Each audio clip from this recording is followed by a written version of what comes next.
Hey traders, Raghee here, and in this free recap video I'm going to talk about one of the tools that I use to kind of gauge what's happening in the equities markets, and I'm going to cover a trade that we sent out as an alert and is an open trade today. And you know, it's kind of interesting. Two things are running through my mind. One is, you know, we're getting closer and closer to the G20, and I really do hope, that's all I can do at this point, that Friday and Monday's lows, the lows we just saw last Friday and this Monday, were not the only times that we're going to test that support zone, because that's exactly where I want to price them at the money calls to be positioned long into the weekend. That's something we've been talking quite a bit about.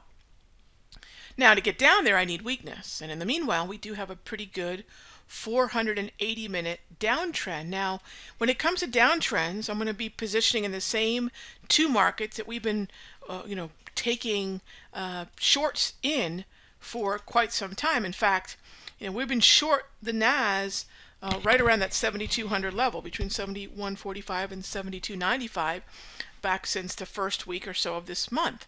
So we're going to continue to look for those opportunities. So when a rally like, I'm going to point out two here, when a rally like this, okay, and a rally like now happen, and I realize this one's trickier because we're closer to the lows that I think we could bounce from. I think there's a certain timing element that we could see here with the G20.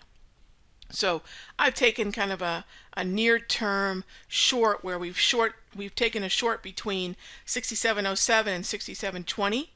You can even short up into 67.45 with the stop loss, or the POV, which stands for point of validity, waiting up at 67.55.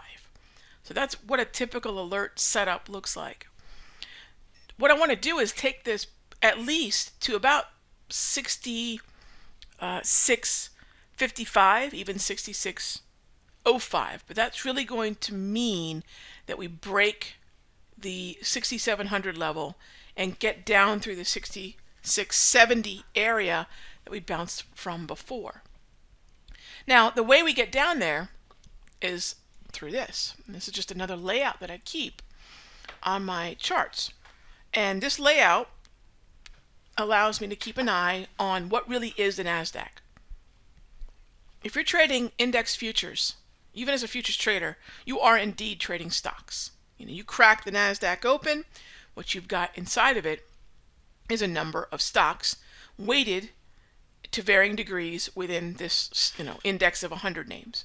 So when I have a series of names that are heavily weighted, and it's those first six that you really got to think about: Apple, Amazon, Microsoft, Facebook, Google, and Gambell. These really will dictate, by and large, where Apple is going. And one of the things that I like to do is keep an eye on these stocks, and none is more important than Apple. So if I am short NASDAQ or even S&P, but mostly the NASDAQ, fewer stocks, and Apple is a bigger part of them within the index as compared to the S&P 500, what I'm looking for is Apple to head lower. Now this morning, Apple was testing the 175 area, which had a number of Darvis levels sitting right about that level. So if I switch this around to Apple just for a moment to show you those Darvis levels, this is what I'm talking about. These pre-drawn, automatically drawn horizontal support levels or resistance levels, the resistance here. So in my mind, if we get above 175, this short in the NAS is probably not going to work.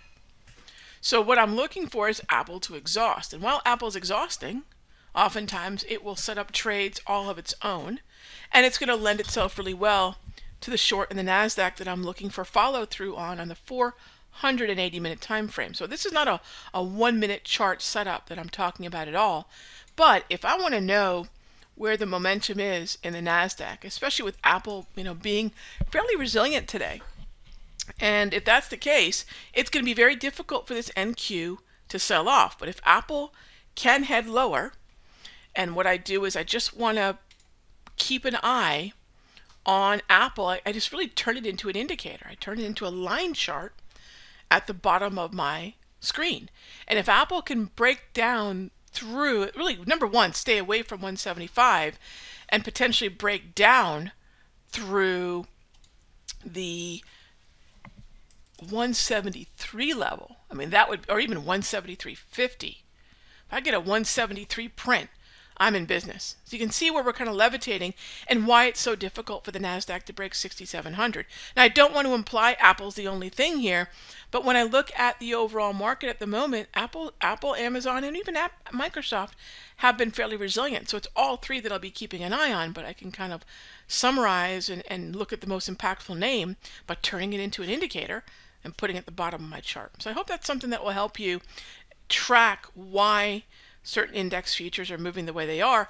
Look at the heavily weighted names, look at the heavily weighted name, and see how it can help you understand overall where the support and resistance may be, or even where the acceleration may be when that stock breaks key levels. I'll see you in the next update.